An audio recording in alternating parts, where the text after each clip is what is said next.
Thank you. Thank you very much for coming to this presentation and this event in general for today. Feel relaxed and comfortable. This is also your house. So in recent years, we have been aware of the mounting evidence proving that global warming is caused by the emission of greenhouse gases and primarily by carbon dioxide.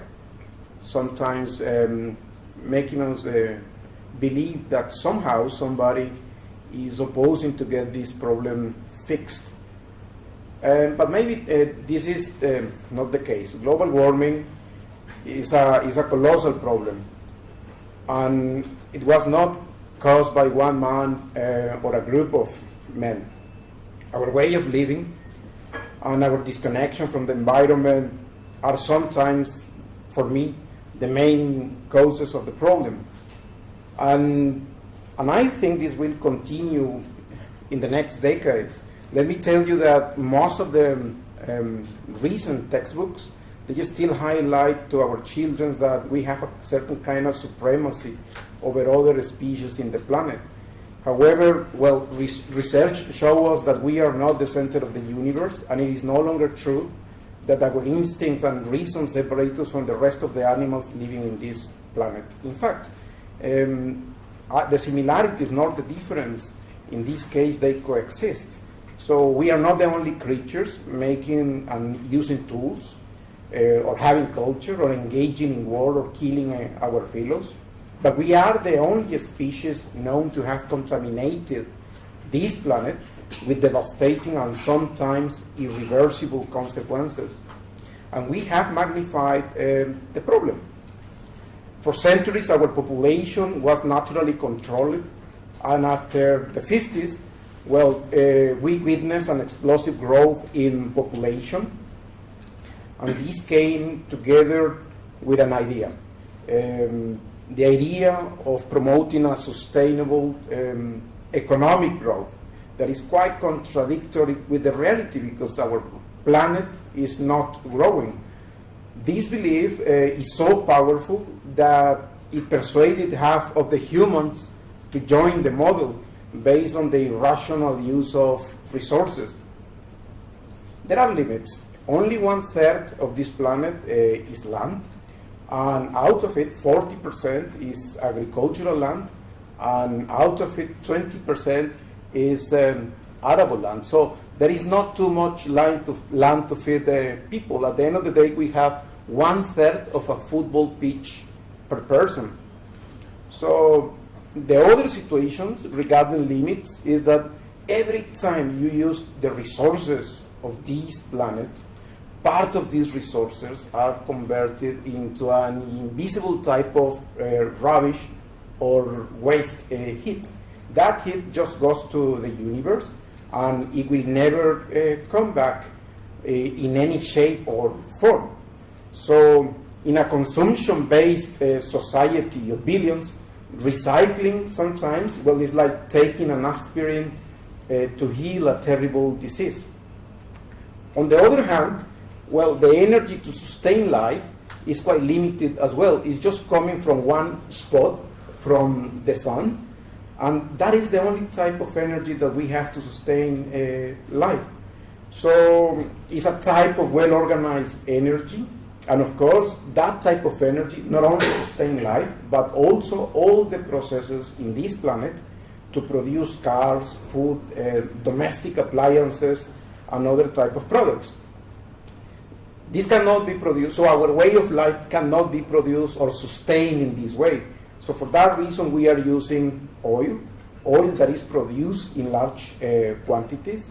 Its production requires complex systems to extract it from the earth, transform it into petrochemical and refinery sites. This oil needs to be transported using oleoducts, cargos, trains, tanks, storing desirable geographies and conditions that can ensure its integrity. And the other beauty of oil that it can be used as it is demanded by the market every hour, every day, through the year. So Sometimes people see the oil like the bad guy in the picture, but in reality, in the oil era, well, we witnessed a lot of progress.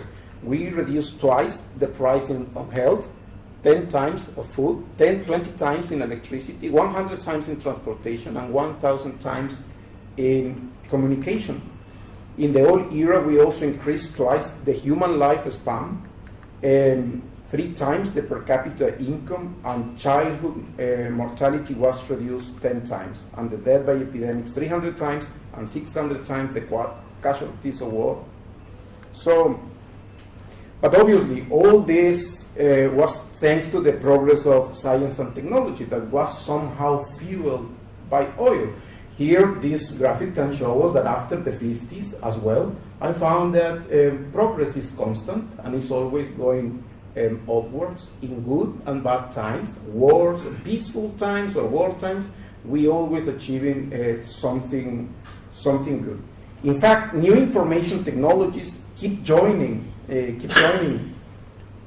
this graphic, the Moore's law, making our devices faster and cheaper every 1 to 2 years. So that's the reason why your smartphone is millions of times faster and cheaper than a computer, a music player, or a film projector, or a telephone in a typical bedroom from the 70s. Disgracefully, people keep putting their expectations higher and higher. And this is the reason why, for the first time in the 50s, we passed the barrier of the maximum concentration of CO2 in the atmosphere until reaching the current levels. So the 50s were the beginning of a demographic and technological explosion that, as we can see, well, it was not good for the planet in general. So thanks to science and technology, we managed to reach more in this planet and deliver electricity, water, toilets, cars, refrigerators, televisions, mobile phones, air conditioning, and so on. So we passed from having few items on the table to have several items on the table. In fact, in this year, more than a quarter of people living in this planet are overweight, including myself.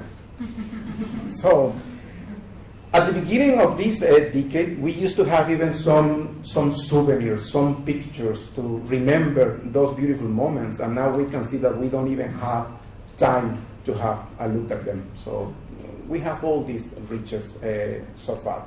So, and this is because of our oil addiction. So I think right now is the time to recognize and start stopping our willingness to blame other people, blaming Indonesia for the haze and not for the cheap food that this haze is going to provide us. We have to stop blaming China for burning coal and be thankful for the cheap products that China provides us, blaming beer drinkers for wasting 10 liters of water per liter of beer, or blaming coffee drinkers. Now we know that 37 out of 50 countries with highest deforestation rates are coffee producers.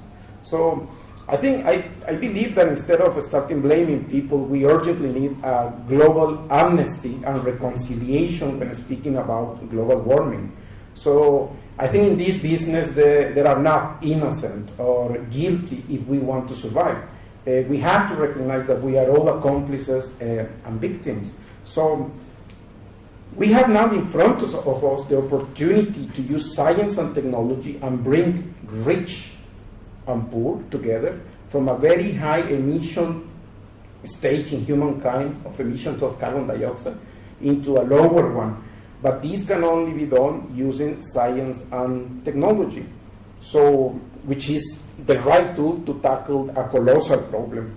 For example, in the case of energy efficiency, we know that the largest promoter of global warming is the energy that we use to power, heat, and cool our homes and work places. And by 2050, our energy consumption is expected to triple.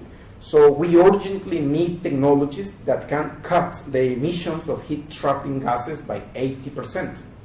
So, and we have now those technologies deployed in power plants. For instance, if you bring cogeneration, microgeneration, and trigeneration of electricity we can achieve an overall efficiency ranging from 60 to 85%.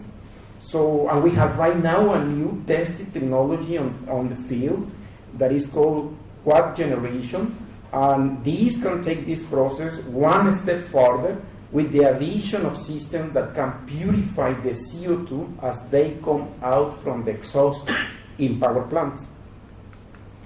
So I think you have already heard about renewables.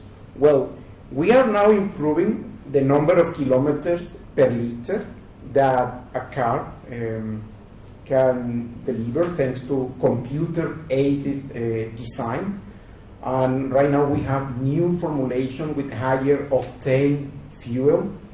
So these technologies are available right now. New engines now can have cylinders that can be deactivated if they are not being used in a car. So this increases energy efficiency by up to 10%.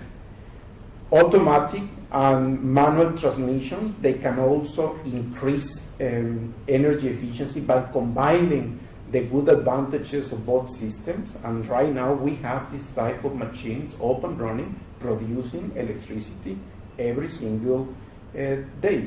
So, and day by day in industry we are introducing more lower carbon fuels such as natural gas, the one like the one you use in your kitchen. So, and we are reducing the distance travel thanks to smart urban planning in kind of towns where you have everything around you, so you don't need to take your car like in Houston, going to the barber shop and then going like half an hour to buy your groceries somewhere else out of the city. So we have more efficient transportation of the big populations in large cities. So thanks to these technologies, we can move more people with less energy. Right now we are moving more towards renewables. These technologies are right now available in the whole planet. They have the capacity to satisfy our needs. They can be deployed very quickly. They are becoming right now more cost effective, and they can create more jobs. Just think a little bit about solar energy. This planet is every day bathed by 5,000 times the energy that we use in a year. So it has been estimated that in the sunny parts of the United States of America, one day the price of kilowatt hour of solar electricity will be less than the national average.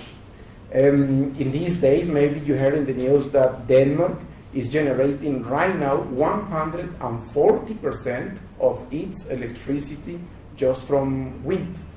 So geothermal energy right now is 5 cents dollar per kilowatt hour, and it can cleanly power the whole planet. So it's no longer true that we don't have the technologies there. Yes, they are there and they are coming little by little.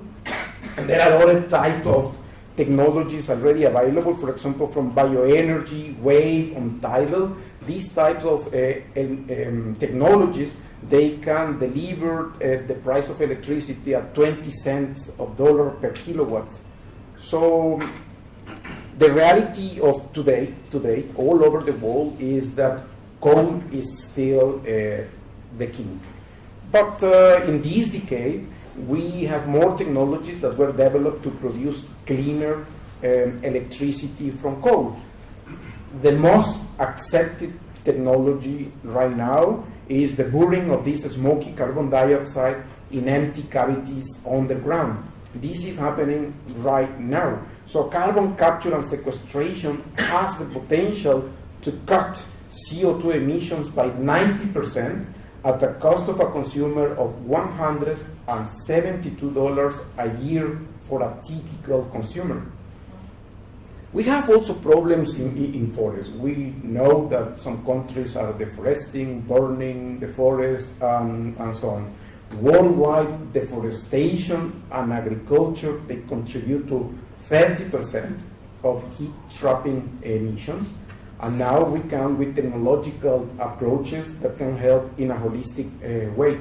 For instance, we have now robust technological approaches that not only consider industry, but they also consider the ecosystem and society and the interaction between the three at the same time. And this can be done right now in a computer.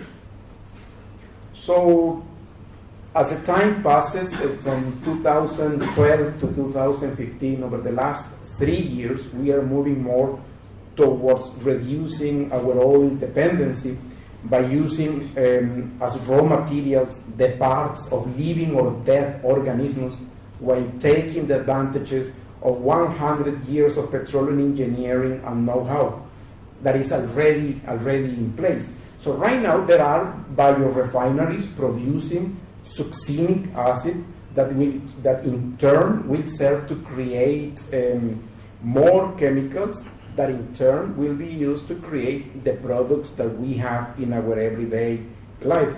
In fact, by the way, you will not be comfortably seated today here if we wouldn't have these type of chemicals. So, but we are also creating new things. We are now bringing more technologies together to create processes that they didn't exist before. Sometimes we don't even have time to teach these things in university because the progress in science and technology, as predicted for the graphic that you saw at the beginning, is quite fast. So as I speak right now in Australia, a mineral waste carbonation plant is converting carbon dioxide into stable carbonates. And this action is equivalent to take 17,000 cars off the road. So this company has a long-term vision. They are planning to use this technology to store more or less 300,000 tons of CO2 per year only from Australian refineries alone. So, and the chances, so there is always a good news in this, even if people remain a little bit pessimistic, but that's not the reality. We have great chances to overcome global warming, and these chances are getting better than never before, thanks to new and emerging technologies. So it's no longer fiction that one day we will have machines that are capable of making some designs. It's no longer a science fiction. So I'm not talking about a computer-aided design. Some people may think, well, Prof, that is a computer-aided design. We can have a computer, and then a human can start interacting and writing and so on, and then we can have a better design. No, I'm talking about computers that make designs that a human would not have thought of before. So, and this is real. So we have for the first time the first patent that was granted to a non-human designers. The evaluators, they couldn't even imagine that the work that they have in front of them was made 100% by a computer. And this work has been right now utilized in defense in the United States and in many industries that are producing cleaner, cheaper, faster products by the millions. So these open a notion of possibilities that will lead to better creations for better energy efficiency, greener transportation, food, water, chemicals, and other materials. Any chemical engineer or any engineer here in this room will understand how challenging design is. And with the help of this type of computers that can use evolutionary design, well, things can be done faster and better. So technologies like this are going to drive the reduction of global warming to deliver products and processes that are good for the environment, that are socially acceptable, that are also economic, and perhaps one day we are going to replace all our products from the shelf by this type of sustainable products. However, we need to change the attitude of people. Technology cannot do the things just by itself. We have to change the attitude if we want our tools to do good for us before they turn into a nightmare. So we now have in front of us the great opportunity to adjust the planet thermostat. So regardless the cause of global warming, regardless if they come from poor people or rich people or whatever. So the most important thing here is that our history teaches us that we are capable of overcoming titanic challenges like this. So we didn't give up to plagues, pestilence, and did not die in a nuclear conflagration confronting superpowers. We are here. So we have given proof that we can delay apocalypses if we want. So personally, I refuse to believe that our species may end up homeless because of global warming. So, and it's not the supremacy of our species what is on stake here, but its conservation, the values that we stand for. We can create happiness, we can create religions, we can create art, display love and compassion. These cannot be done just by one man or a group of men, so by all the people. So we have to secure the journey of our species here in our planet or wherever we may end it up in the vastness of the universe. So thank you very much.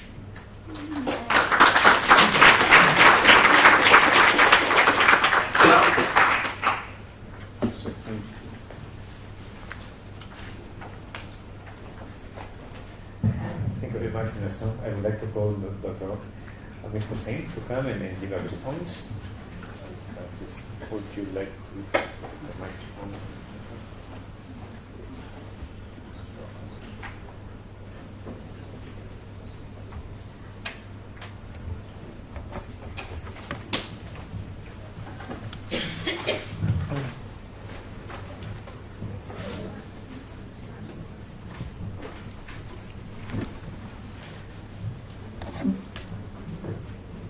So Dr. Amir Hussein now will give a response to Dr. Ernesto, and after that we'll have a long Q&A, so you have the floor.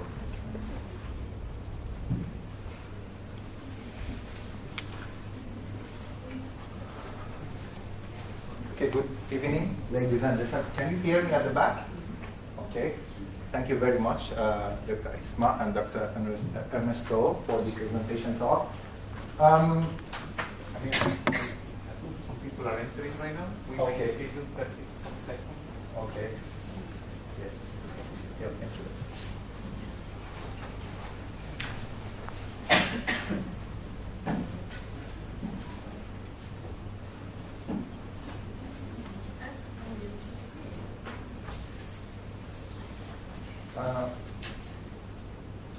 Yesterday, when we did the consolidation of the talk with Ernesto through phone, because basically I'm coming from IPO, this is the first time that we have a chance to see each other.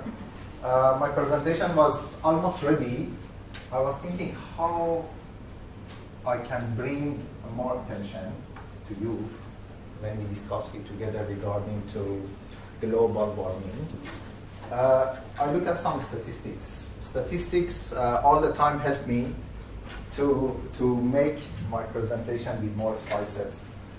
Right now, when we are talking to each other, we have in statistics that 600,000 of people have died in 1990s because of the weather-related issues, global warming.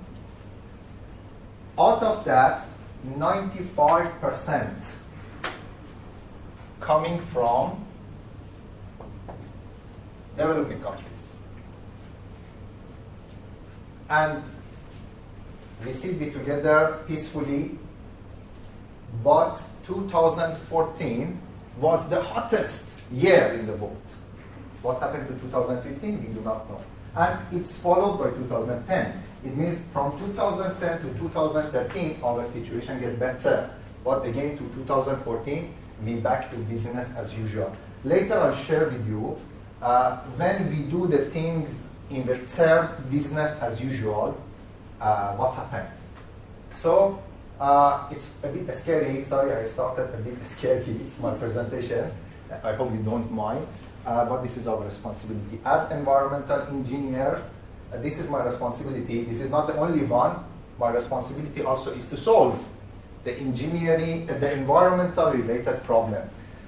Today, the things that I bring for you, I try to look at it from different angle, as explained by Ernesto. I'm going to look at it from my background, which is environmental engineering, and in big picture in civil engineering, how civil engineering principles can synergize with each other and solve the problem of global warming, the scary statistics, and all those things that have been shared. It means, what is the role of us as engineers? What is our contribution to the human being? Okay, bear with me for 20 minutes, is it all right? And would it be okay with you that I use board? Okay, to write something for you extra? Okay, so this is the thing that's happening. I explained to you. We are running very fast, okay? And this is the mileage that we are running. So, and this is the outcome of our running. I share with you the situation in 2014. And this is the condition. Okay, these are the problem of global warming. And it is nice to know that sometimes the problem are opposites. Sometimes people enjoy the problem that happened.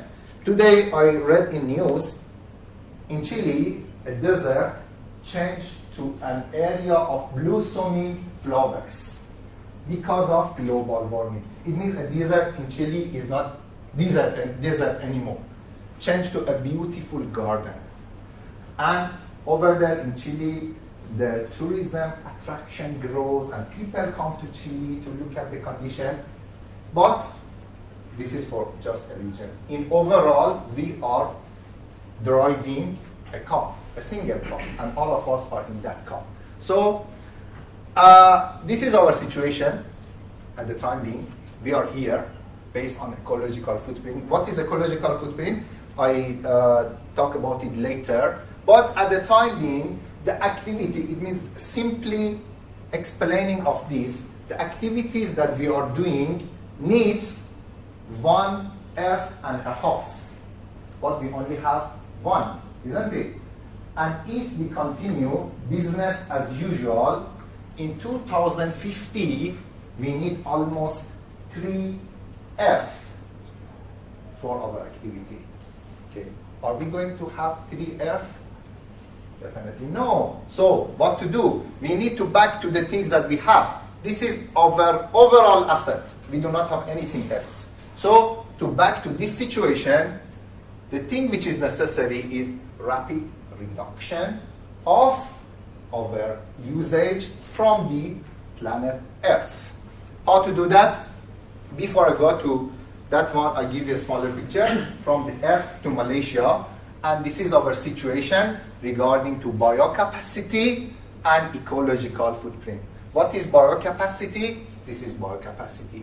It means this is the biocapacity is the generate of ongoing supply of renewable energy to us, and ecological footprint is our footprint basically onto the Earth and how much we are damaging that. So the condition is not balancing since somehow 1990s, and this is the problem that is happening. Again, in the region, these are the countries in the region of the world. Singapore, condition is getting better. Malaysia, it's in this situation. Okay, and these are the things that give us the responsibility to just aware you what we are going to do and where we are. In civil engineering aspect of that, we can look at it in 4 different angles. We look at it from the material, energy, water, and waste. And every of those has some subcategories. So we need to work on those subcategories. Basically, this is the thing that we as civil engineers look at based on the ministries of Qatar, KPKT, and KKJRIA. These are the area that we are working: urban environment, urban transportation, urban infrastructure, and building. Okay? These are the area of civil engineering. And we look at to solve the problem in civil engineering disciplines based on these angles. Okay? I'm going to share you a bit of each angle, and you will see in the middle of that which is my interest part and which are basically I am more toward that. Anyhow, so I start with urban environment. This is the thing. Share somehow with Ernesto. This is the way that we look at the things, the time that we want to start. This is the starting way of development of a building or an infrastructure or a university. We look at it in different point of view. We look at the effect of our structural and construction activity in social point of view, protect of health well-being, respect other and enhance communities. We look at the economical situation of our activity there. So how our building infrastructure going to protect the asset, find efficiencies, and also create value. And last but not least, we look at the environmental point of view, enhance ecological resilience, conserve environmental value, and prevent harm. So, may you heard about the term environmental impact assessment, isn't it? We call it EIA. This is the concept of EIA when you look at it. And for your information, in many places in the world, including Malaysia, the time that you want to start any civil activities, construction of a road, building, as I mentioned to you, a shopping complex, building an office building, making an incineration somewhere in Malaysia, you need to start with environmental impact assessment. And this is the way that environmental impact assessment take place. So about site selection. Urban 4, very interesting study.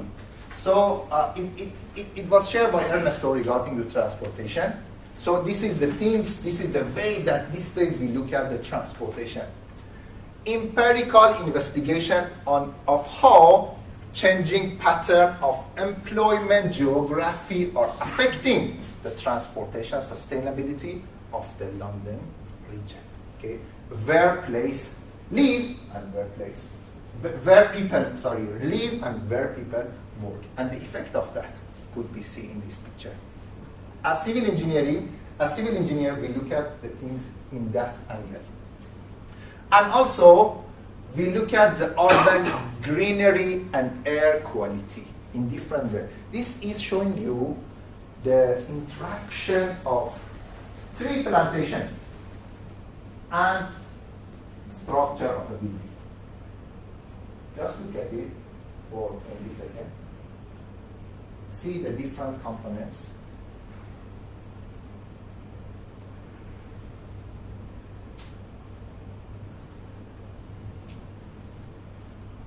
Somehow, and sometimes the solutions are not difficult. The only thing is how you implement it, how you approach it. Sometimes making the tree in right place, planting it in right place, can save energy, can reduce the heat, and can reduce the cold. Okay? So these are the way. Many times it's not difficult. It's very easy approach. And on urban transportation, definitely we look at the brain of traffic management. Traffic management these days for many of you are very tangible because you use your GPS to move from one way to another way. Okay? We call it as engineer road optimization. You optimize the road from point A to point B, how you can reach with less time. Less time means less fuel, isn't it? So this is road optimization when we look at the traffic brain and traffic management. Why it is necessary to look at this? Why this is necessary to look at the cars which are more environmental friendly. Why hybrid is getting to the place? Because of these statistics.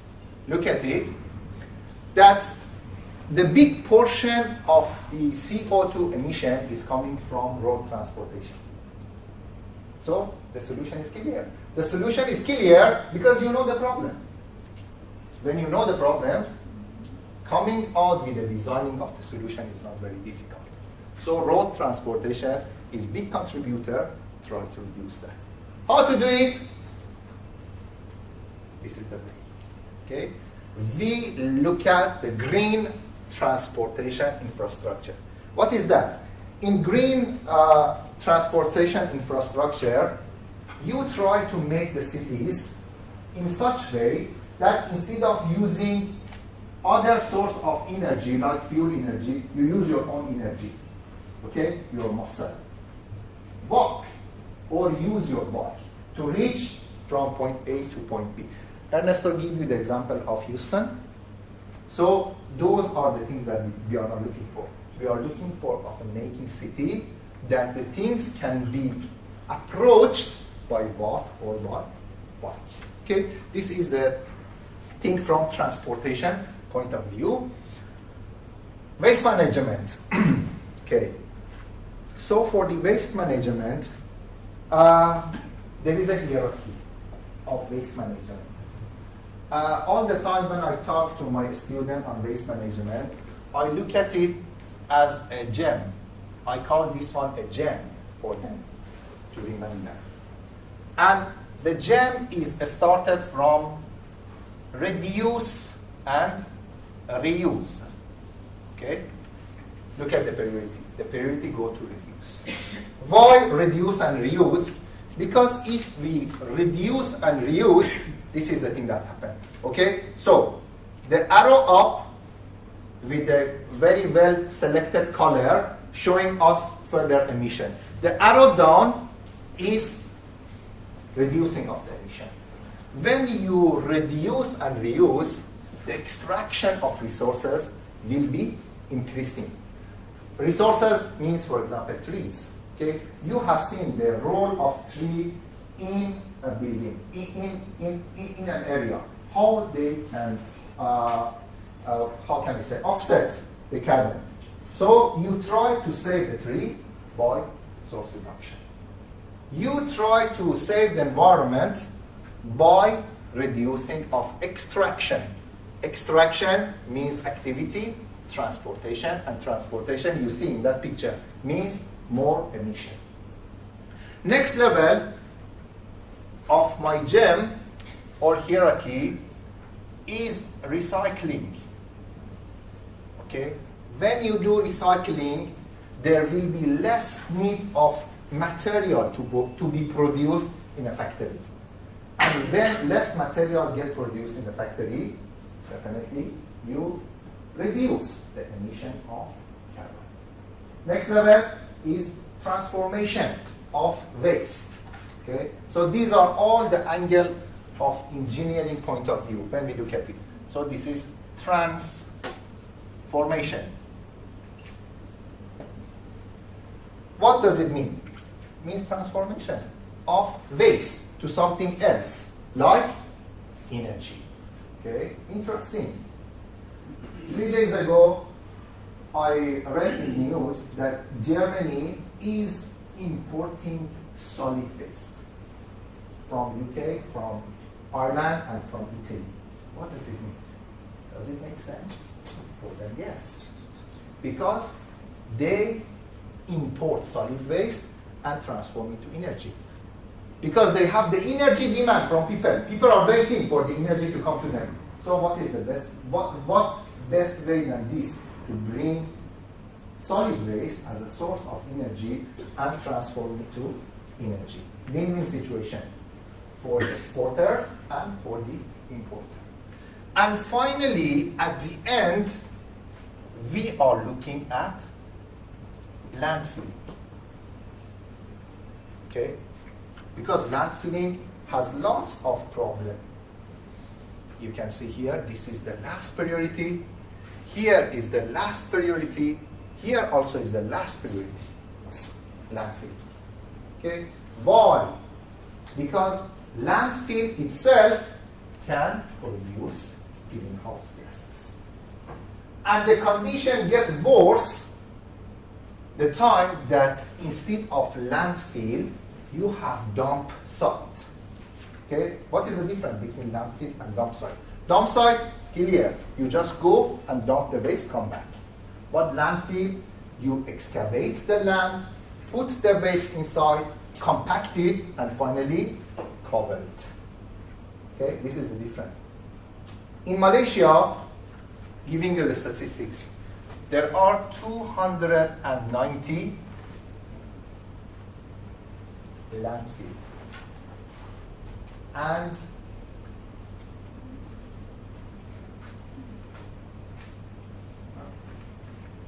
only 8 of them are sanitary. The rest, 282, are dump site. And dump site has a big role in emitting the greenhouse gases, including CO2 and CH4. So that's why this holistic view of solid waste management can help us a lot, because there are lots of big contributors here. Water and wastewater. Okay, another point of view. You remember I showed you 4 boxes. This is the third box of that 4 boxes. So when we look at water and wastewater, this is the desired things that we want to happen. Okay, so you do the treatment of either water or wastewater, and your wastewater could be industrial or domestic, and finally you reach to a discharge which is safe to be discharged to the water courses. And for the sludge, also you do proper management of the sludge. But many times it doesn't happen, especially for some industries. Some industries, again, are big contributor of greenhouse gases through their treatment system, including palm oil industries. Okay, a good example of tropical countries, including Malaysia. When you look at them, almost all of them use anaerobic ponds for treatment of wastewater, which that anaerobic point is the pure producer of CH4, which gets emitted easily to the atmosphere. So we should look at it to replace it. Okay? As environmental engineer, we look at it how we can replace that anaerobic pond with something that we can harvest methane. Because methane is useful. The way is whether you are able to harvest it or you release it. Okay? And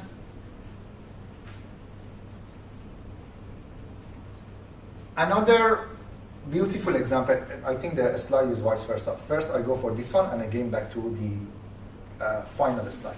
Okay? So this one is another aspect of civil engineering. You remember I talked about material. This is the way that we look at the material. So in that view of civil engineering, basically we look at as low carbon building. Low carbon building is a building that produces less amount of CO2 to get emitted to the atmosphere. How it happened? Okay? The way that it happened is firstly by the material that we use for building of this house. Okay, what kind of material we use? We look at it at the beginning. We use recycled aggregates. We use bamboo instead of concrete, okay, to reduce the carbon emission. From the time that we want to select the material even, we think about it. We try to use the material which are locally available to reduce the transportation. Okay? This is the first point of view. Also, we try to look at it as a point that it becomes zero waste. Anything you produce as waste, you try to use it.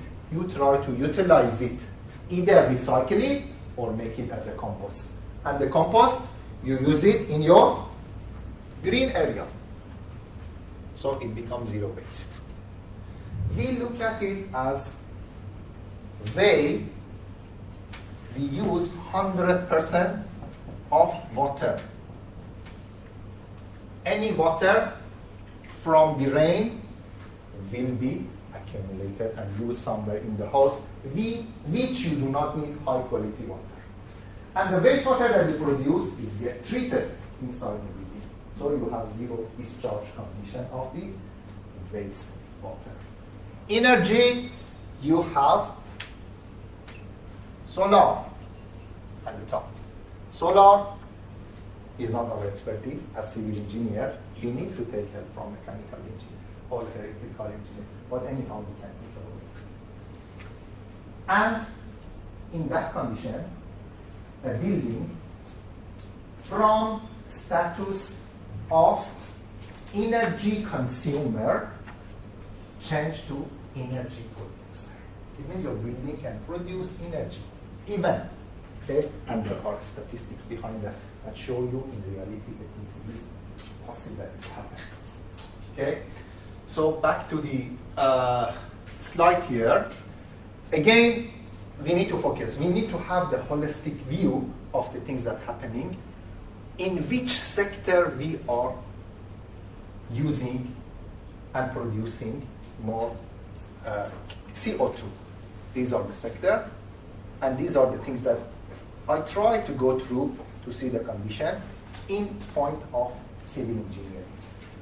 And basically, when we look at it in that view, because when we talk about civil engineering, making and demolishing is not easy.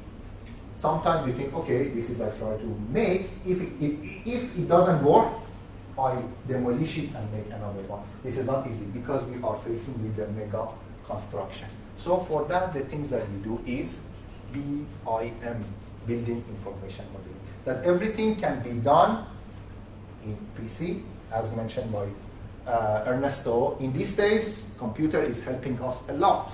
So including that, including civil engineers. So we can make it in a computer to see the condition in different aspects, and if it does work, then we try to physically construct it. Final slide. It's possible to have a low carbon model through different sectors, from energy, from low carbon community, green computing, water resources, waste reduction, and also considering management of the transportation. This is the thing that civil engineers can bring to our society and show their commitment to the human being. Thank you very much.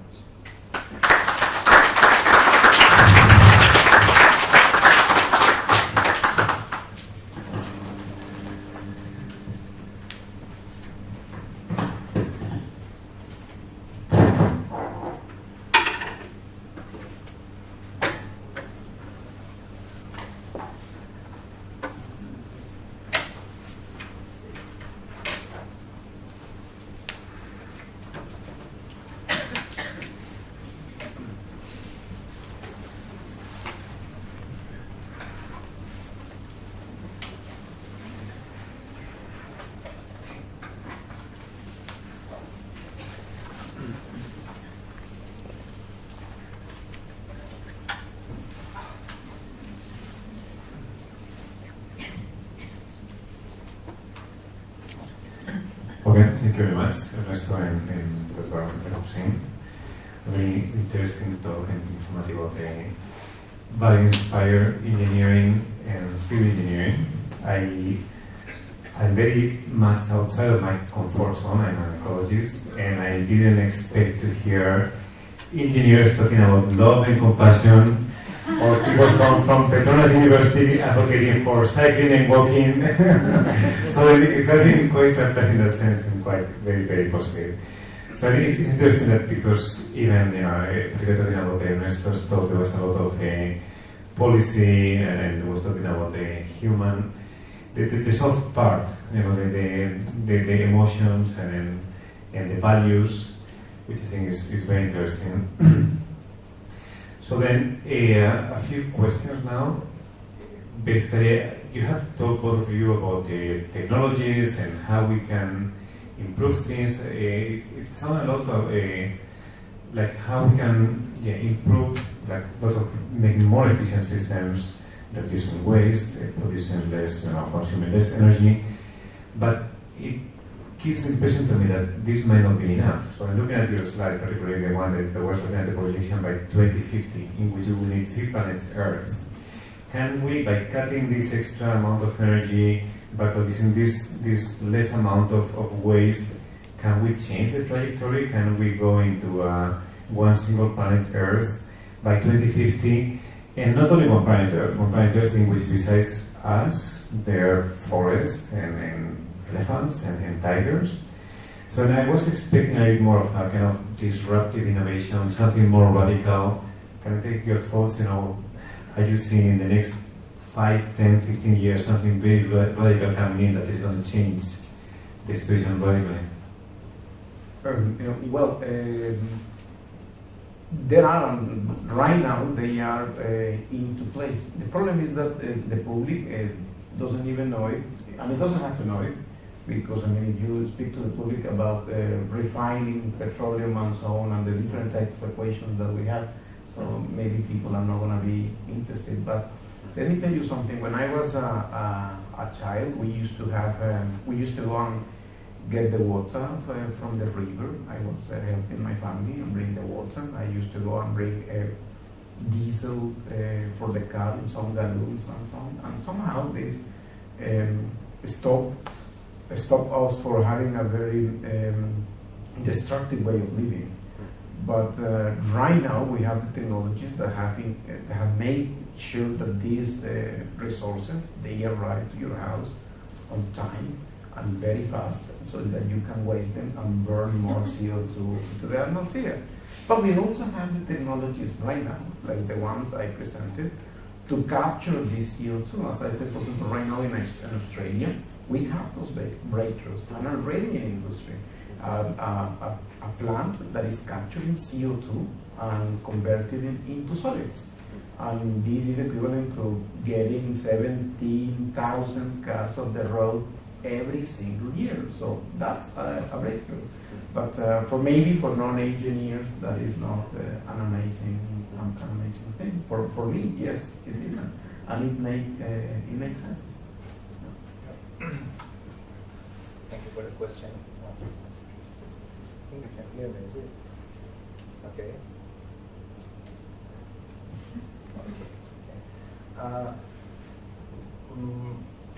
When we look at the condition, is again back to which point of view you look at this problem. Okay. Statistics shows again 37% of people in USA think that global warming is hoax, is not reality. And the rest, 63%, is thinking, okay, it is not going to affect their life seriously. Okay, this is the condition. But for us, we look at the reality based on condition that we are facing. To me also, it's going to be better when you look at the trend. These days you can see hybrid cars, but 10 years ago, very rare. Okay? These days you can see the waste transformation in better rate compared to 10 years ago. Even in Malaysia, the thing is changing. So we used to have only 5% of the material get recycled in this country. But now we have many recycling centers. We have zero composting plan in Malaysia. Okay? Although we started in Singapore in 1985. In Malaysia, I think until 2000, even we didn't got any compost producer plan. Now we have many factories that making composter. When we look at it as a point of view on waste management. But again, we need to look at it, where is the contribution of carbon emission. Okay? Definitely now the high contribution is coming from the energy sector. And we need to look at it in that angle as well. Which somehow it is not only from the civil engineering point of view. Okay, and one question, I think mainly civil engineering, which is, I think we are now in a very important time in terms of our demographic patterns and the economic development, particularly in Asia. So then, can you hear? Is it working? Yes. Not so well?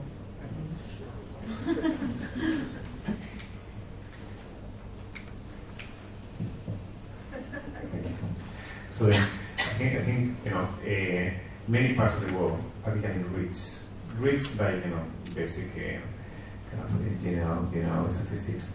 We are increasing the economy very fast, and this is going to bring a lot of infrastructure changes. Okay, so then we are going to transform cities. People are moving from the countryside into the cities, and then we'll have many mega cities everywhere with millions of people that need to move every day to go to work, that need to have houses that need to be either warm up or cool down. So and I think this is going to be a period of the next 10, 20 years of really serious infrastructure transformation. And I guess that it's not only about the technology that exists, but it's also the technology that we decide to use.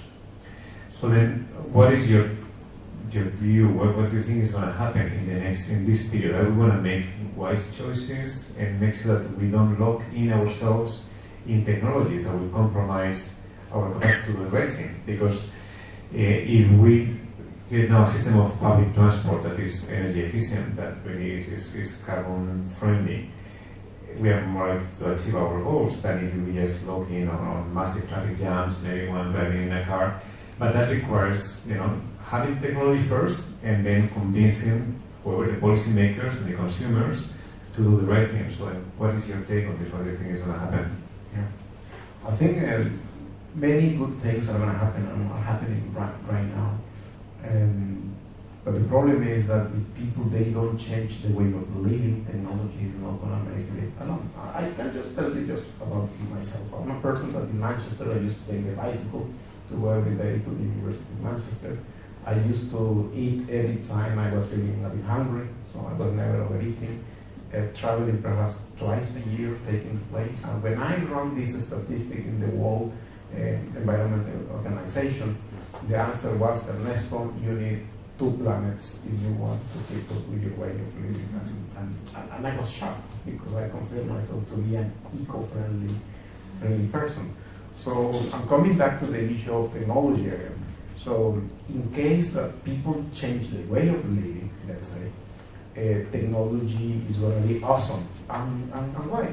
Because the problem that we have right now, as I presented the technologies to help this planet, is not about availability. As I say, well, the sun gives us 5,000 times the energy that we need per year. Geothermal can cleanly supply the electricity in this planet and so on at a very cheap price in the countries where they are developing this technology.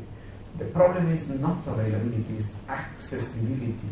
We haven't overpassed the burden of providing solar panels at a price lower than 50 rupees per panel in India.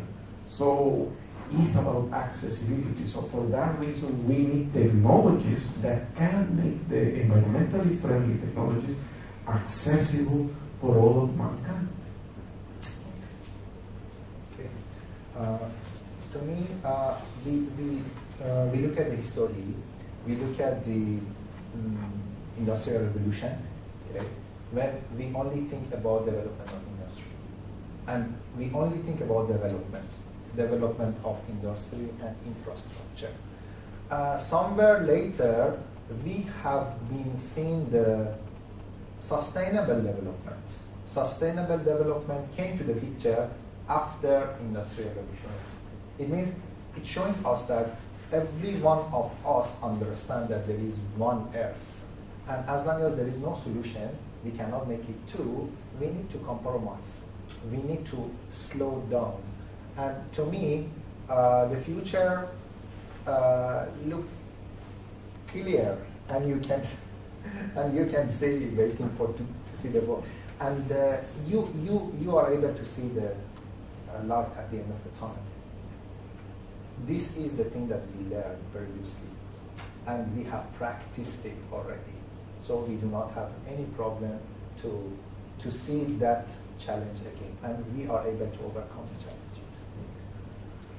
I think one final brief question because they advocate. So there have been a lot of discussion about the geoengineering, okay, this kind of massive, big-scale modifications of planetary system to try to change climate change radically, setting up mirrors outside to reflect the sun, or being able to absorb more CO2 on the oceans. Can I take quickly? You think is this worth exploring, or is this a no-go area?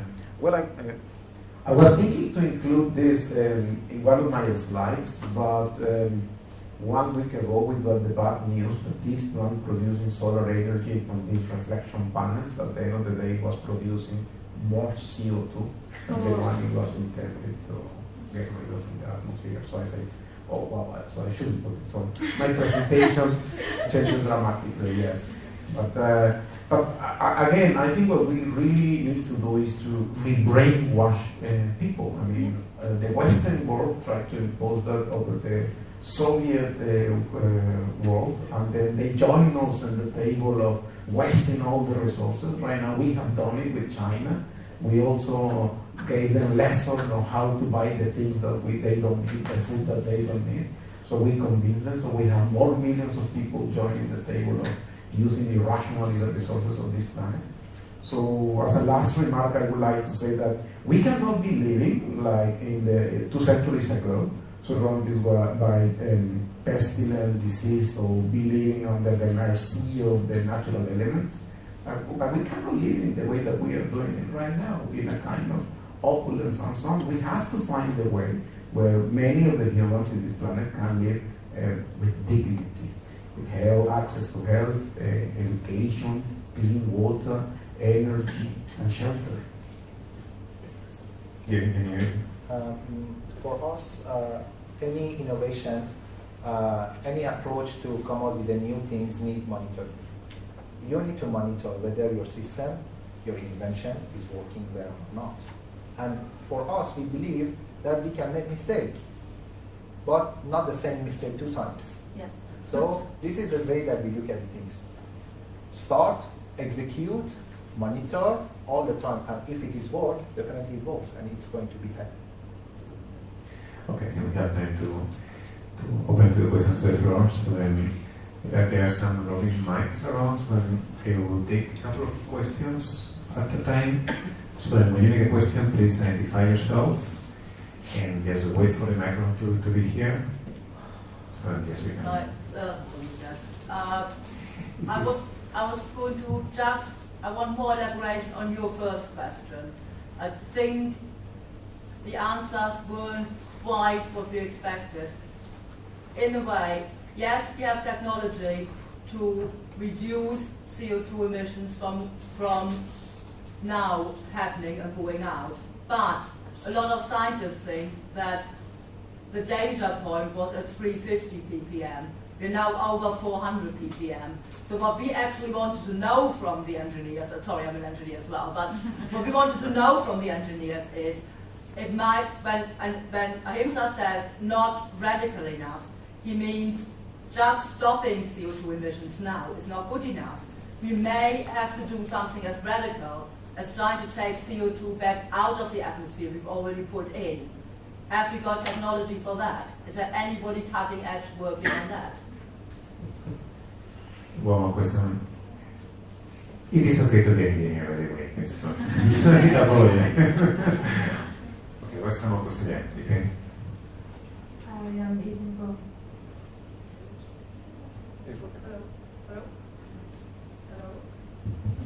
Hello? Yeah. Okay, hi, I'm Eden from UNMC. My question is to the engineers. I'm from an environmental background. I see that a lot of development, they actually target forests or undeveloped area because they can get revenue from selling the timber and all, and so exploitation is still more beneficial than conserving green spaces. So as an engineer, how would you advise the policymakers not to cut it first, but to build it over an old building or somewhere else? Just your thoughts on that. That's not the engineers. That is so not the engineers. Engineers prefer areas which have already, which brownfield already been cleared, because trees and swamps and wetlands and other natural areas are just a hazard, right? If we get to choose a site, we choose developed sites which are already flat and empty and are really concreted over. It's not the engineers. Go look at somebody else. How would you convince the policymakers? Yeah, but here, yeah, I can answer that. It's very easy. You know, Alexander the Tocqueville said, we cannot complicate it. It's in front of our noses. I mean, as politicians are victims of public opinions, we engineers are victims of the public greed. If the public don't use pulp and paper every single day, I'm pretty sure these forests won't be devastated, and the animals will be fine. So engineers are here just to satisfy the willingness of the public to have something. So that's the answer. If the public change the perception of their needs, I'm pretty sure engineers will find the solutions for the new needs of the market. I can give you an example. One day I was in Imperial College with a professor. He's a man in already his third age, 70, nearly 80 years old. And then I asked him a piece of paper to write a telephone, and at the same time his postdoc, which was a 25 years old person, did the same. He went for a paper and the professor for a paper. The professor came back with a tiny piece of paper, just like that, and the postdoc came with an A4 sheet to write a number there, and they did it, you know, sometimes. And I have seen that over and over and over, so you can see how even people from different age have different perceptions on the utilization of resources. So, and I think right now, sorry, that's then a little bit the question. So, engineers here are not the villains of the soap opera. I don't think so. I think here the most important thing is how to educate people, re-educate people. I think education for the next year is going to be the best weapon we have. So it's not even technology. So if we re-educate the people, re-brainwash them, I'm pretty sure that we can have far better results than the results given by science and technology. Is it radical enough? So that to me is a bit difficult to answer, whether we are taking back any CO2 out there back. Anyhow, we need to have CO2 there. Everybody knows that. Otherwise, the planet Earth become very cold. So, but is there any way to take it back? It's not in my expertise to answer that question. So you give the difficult question to me. I wanted to ask that easy question. So for that, I share with you. Everybody likes to have the lifestyle. That's why you cannot say that, okay, in rural area we do not need any development. We need to have development all the places. But as I share with you, even at the beginning we look at it, how develop environmentally friendly, okay, when we look at the aspect of environmental impact assessment. Okay? So this is the way that we look at. We need to wish development for everybody, but with the concern of sustainability. So we need to move, but look at what and how big is our footprint and try to overcome that. Well, I think we've been dancing around. My name's Doug Hale, and I'm a retiree living here. But I think we've been dancing around the big issue. I have no doubt that civil engineers can develop whatever we need them to develop. The issue that I have is we've been dancing around politics, and we've been dancing around economics. And those two things control what the engineers do, what the policy is going to be. In the economics, in terms of the engineering, we can develop all the new technology we want. But what are we going to do about the stranded costs of the previously developed technology that was out there? The power plant that was built in the 70s that was built to use coal because oil was in short supply. Today, they're being told reduce their emissions, yet they can't because they're stuck in a technology. What do we do? That's a political and an economic problem that we have to deal with. It's not, we have silos here we're talking about, and we have to pull those silos together. Can I take one more question? Is there any other question? Yeah, Nick. Actually, I'll just add to that a little bit, if I may. My name's Daniel. I thought there was a lot of wisdom in both talks. Thanks very much. I'm very sympathetic to Ernesto's general faith in humanity, which is wonderful.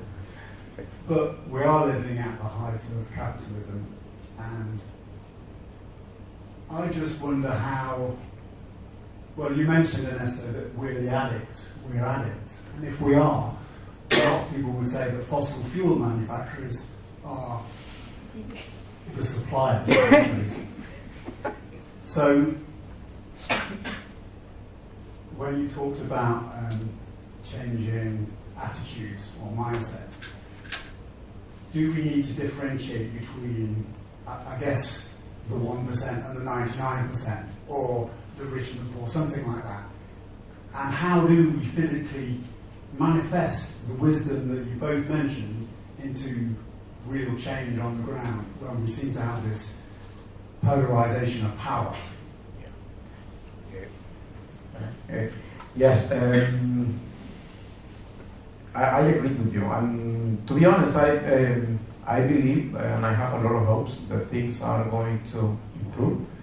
Right now, the average American have cars, microwaves, access to education, and still some of them they are considered in the poverty line. We don't know what poverty means. We have to redefine the concepts. Coming back to the issue of policies, in 10 years, I am a teacher. In 10 years, we can see a change in politics. I have seen that. In fact, I apply in the classroom the Corona approach. Do you know what Corona did in Europe? Well, I know that Mexican that came and promoted Corona in Europe. And they started, Corona, the beer. So they started a big campaign announcing Corona, so in all the UK universities and so on. And I couldn't understand why the campaign. He told me, no, if you see the Moore's Law, he was an addict of the Moore's Law, analyzing the advances on technology. He said, in less than 10 years, we will have the best consumers in the UK, and they will export Corona to other universities in the planet. And then he told me all the secrets about the Corona approach. So if you take these people in the classroom, and then you start teaching them how to look after this planet and how to be good politicians in the future, I do believe that they are the ones that they are going to be doing the loving of the future in favor of looking after this planet. So it's true, right now we cannot change the political mindset. It's impossible, we will not do anything. But politicians, they are victims of public opinion. So if the public start being educated and if the public start changing the demands, I'm pretty sure that the new generation of politicians in 10 years, before we hit the extreme dangerous level of CO2, we can start seeing a lot of progress in the reduction of CO2. Yes, quite agree with Ernesto on that. Education is very important when we look at all aspects of engineering education compares. And even at first you need to educate to have an engineer. Regarding to politician, next generation is correct, but even now something is happening when we talk about carbon tax, when we talk about Kyoto Protocol. You try to find the politicians in the corners and force them to do something for saving of for the planet Earth.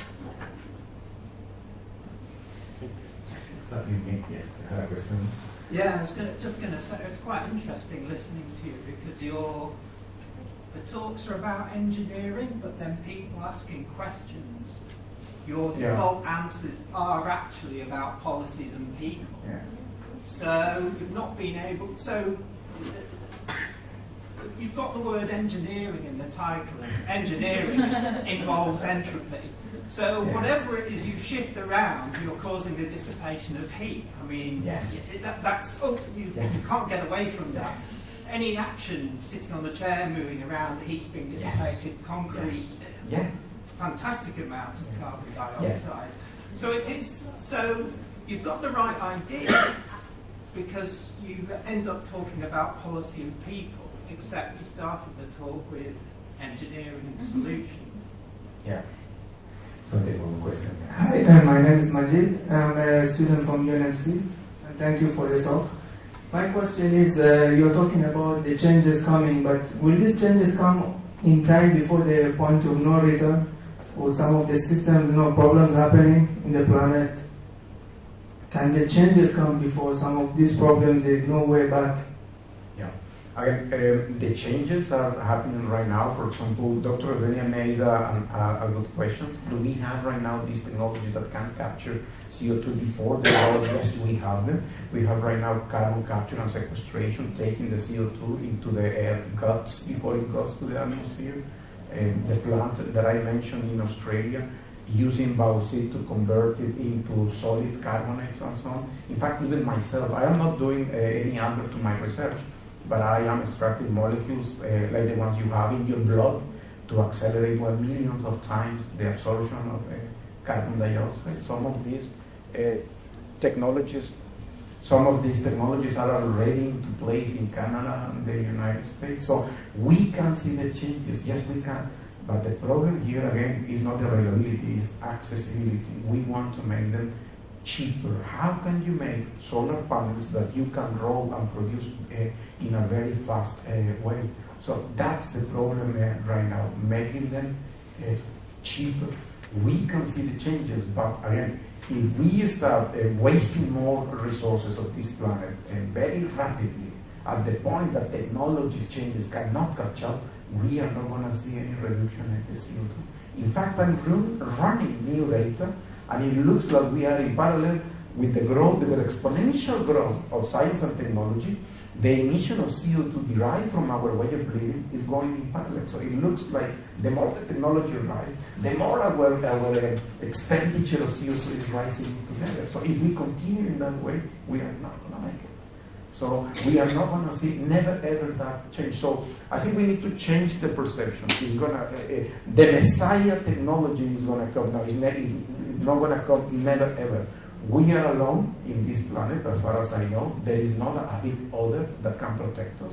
So if we are not doing the things ourselves, nobody is going to do it for us. Again, answer about human behavior, policies, so then any comment on the question about why, even when talking about engineering at the end, everything ends up on the human side? I think, frankly speaking, it back to the question that we received from you.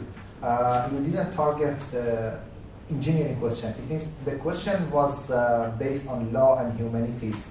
Otherwise, if you ask us some technical question, we go for the answer, which I wish to receive those questions. Those questions are very easier for us to answer. But anyhow, for any kind of development, we need all dimension of the knowledge to have, including the engineers to drive, including the educationists to teach, and including the policymaker, and finally the politician to give the green light for the execution of the work. Can we see that engineering is the easy part, the difficult part is the other part, the policy and all these things? For us as engineers, the engineering is the easy part. No, for everybody. We've had all the technologies we need for the last 50 or 60. Okay, I'm going to answer that first. All the technology we need for the last 50 or 60 years. All we have been lacking is the will to pay for it, right? There's a saying that you can have good or you can have cheap, but you can't have good and cheap. Yeah. We could have gone down a different path and had good, as in non-polluting, without a global warming penalty. We've chosen cheap, right? We've got all the technology. The reason engineering colleagues are a bit reluctant to talk about the technologies is because none of these technologies are particularly exciting or new. Okay, let's the last round of questions. We have one here and 2 questions here, so let's start with. Oh, there's one more. Okay, we'll take 4 more questions there, Susan. Okay. Can I put some science into it? Because we just science. So, nature's brilliant, okay? So, evolution has been going on for millions and millions of years to perfect all of the things that we're trying to invent, again, in the last 100 years to capture carbon and, but nature does this brilliantly. So, so is the role of engineers more to try to make humans as efficient as possible, design cities to protect nature as much as possible, to do what it does best? Yeah. Would that be a better role for engineers, to let nature do its bit? Let's take the last round of questions and then we answer the final. Can you pass your microphone behind? Yeah, yes. Okay, my name is Nusa Davita from University of Malaya. I just want to ask, how, as a civil engineer, how you can reduce the traffic jam in KL? We have 2 more questions here. Especially because just now, Dr. Amir said that we have LCCF, right? Especially in Malaysia. But then how people, we want to educate them, but the infrastructure doesn't contribute to them to walk or to cycle, and they have no access for that. Yeah. So this the other questions. Yeah. So we just had Back to the Future Day last week, and we're going to take this round into like the science fiction. And I was just wondering, I've been reading recently about artificial superintelligence and artificial intelligence in general. And it was really interesting to hear about the invention machine. Invention machine, yes. Yeah. So I was wondering whether you think artificial superintelligence will kind of increase this number of inventions that will address a lot of these problems, or whether you think that might just be a little bit of a false end. Yes. So, hi, I'm Natasha from the Bay of Malaysia. If it's not too much to ask, is it possible to hear what those engineering solutions yourselves are working on in your campuses or at your work right now? What actually, if it's not so top secret, what are you working on? So just to the last question really quick. I'm very sorry. I'm just curious question. Is there any way to have a sustainable extraction of rare earth? Because no one has mentioned about liners and what they're doing there. Is it sustainable? Is it safe? Is it reversible? If it's not, then what should we as citizens do? Because it seems like there's a lot of hoo-ha about it not being safe, but still, it's still going on as usual, right? So we're coming out of time, so we have 5 questions, and you can choose to answer. We have super nature goal, traffic jams, super intelligent machines, your secret studies, and rare earths. Yeah. So you can choose. Okay, I think I'm going to go just very quickly, one by one. I'm a scientist and an engineer, and then whenever I have in some kind of social gathering with scientists or engineers, there is a kind of petty battle between the two gangs. The scientists, they take the performance of Sheldon Cooper, and they believe that they are dummies of the other neighbor, even if he has a master from the MIT. And I think we as a teacher, to be honest, I don't like that approach. And every day I promise to myself to end up with this kind of petty fight. I love science, but as an engineer, it's my obligation to create the things that doesn't exist. The things that are there, open running, fast, quick, cheap, easy, socially responsible, that we can produce by the millions. That's not the job of the scientist. So that's our job. We do that. So we are not dummies. We are creators, designers. That is our job. And scientists, well, they are not grumpy. That's not true. They are very nice people, and they have very good handwriting. All right. Regarding the traffic, I cannot say anything. Regarding the traffic, I cannot say anything. But coming back to the invention machine, well, when I heard the news coming from Boston, I was quite excited because this machine, it doesn't have human intervention. It has a Darwinian evolutionary design to create the new antennas to receive signals. And even the inventors, when they got the antenna in front, the antenna in front of them, they were shocked because it was a horrible design. But when they tested it, it was 1,000 times better than the best antenna produced by Philips. So when they sent the patent without informing the patent office that this was done by a machine, the evaluators, they couldn't even realize. And then they granted the patent to a person, and the name of the person was the name of the machine.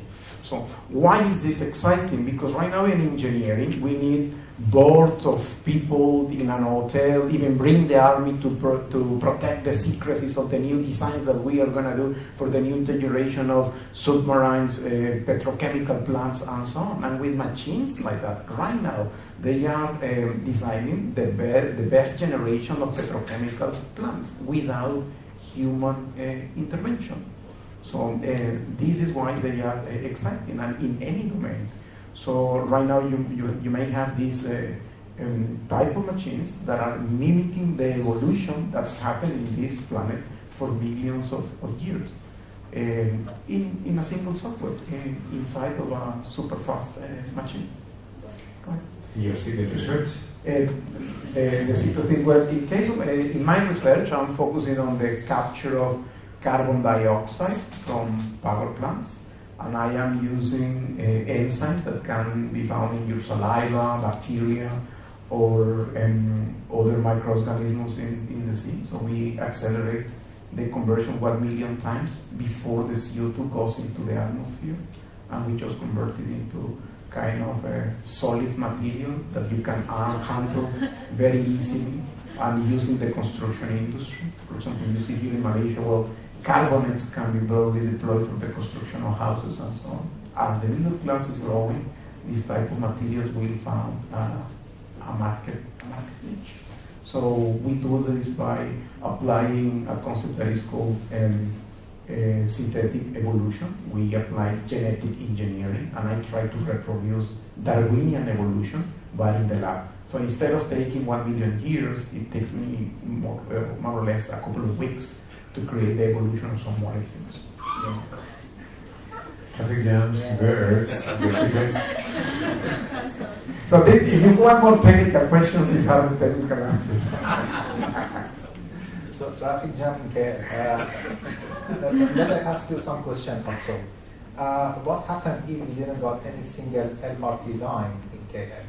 What happened if we didn't got any KTM in Kuala Lumpur? What happened if we didn't have any highway in Kuala Lumpur? And what happened if we didn't got any traffic light in Kuala Lumpur? So it means from that aspect, you need to see which point are you looking. You look at the white side of that or black side of that. Okay, so it means with the existing engineering solution, we have solved lots of the issue which could be involved, but they are not. And the condition is getting better when MRT comes to the picture. Another gift from civil engineers. Okay, so we need to look at it in that angle. Again, education is important. Okay, look at it. How many cars you see in Kuala Lumpur traffic jam with only one passenger? Okay, we need to look at it in that angle also. All the time we need to look at the things from different points of view, and the condition is not bad. Okay, so with the help of engineers. Rare earth. I do not know. I do not know. Or better, I say I do not want to say anything. Okay. So let it be like that. Secret things that we do as engineer. We try to help you. Basically, this is not secret. The things that I have done. This is not only the things that I share with you. I have done quite a number of systems which could reduce methane emission to the atmosphere.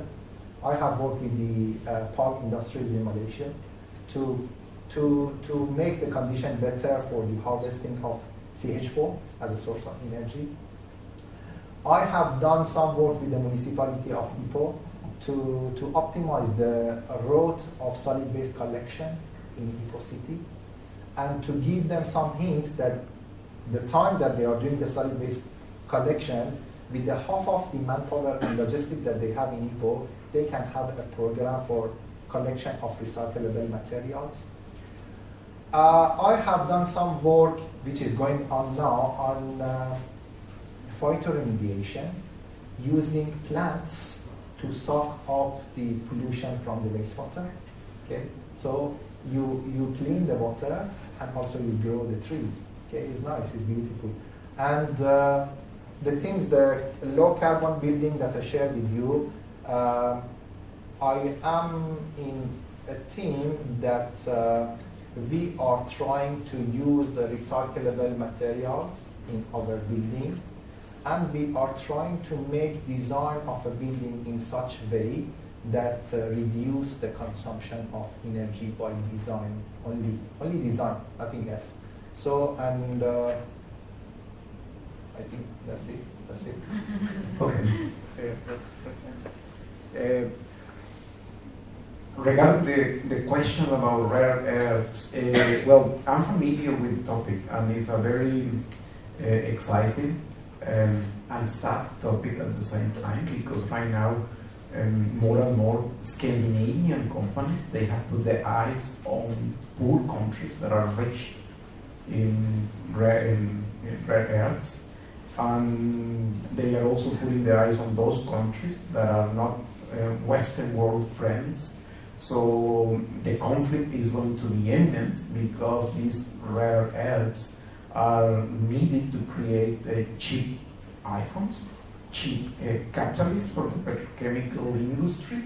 So some milligrams, they may cost millions. So the tale regarding rare earths is sad and